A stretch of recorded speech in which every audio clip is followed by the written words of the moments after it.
যে বংশে আমার ভক্ত জন্মগ্রহণ করে, প্রেমিক, জননী কৃতার্থা হয়ে যান।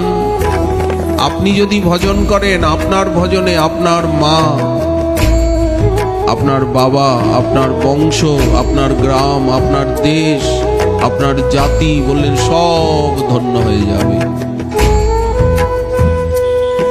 ভগবান বলবেন আমার ভক্তের কুল, আমার ভক্তের বংশ, সাবধান, আমার ভক্তের যেন অনাদর না হয়, আমার ভক্তের বংশের অসম্মান না হয়।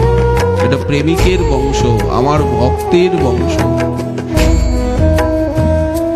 আমি তো প্রহ্লাদকে কথাই দিয়েছি যে 21 কুলকে আমি উদ্ধার করব, আত্মসাৎ করব। প্রহ্লাদের তো 21 কুল হয়নি। ব্রহ্মার পুত্র মরীচি, তার পুত্র কশ্যপ, কশ্যপের থেকে হিরণ্যকশিপু, হিরণ্যকশিপুরের পুত্র প্রহ্লাদ, তো কপিরই হলো, 21 পিড়ি তো হয়নি। যে যে বংশে আমার প্রেমিক ভক্ত জন্ম নেবেন, সেই সেই বংশের 21 কুলকে আমি আমার বলে বরণ করে নেব। এমন কৃপালু কে আছেন?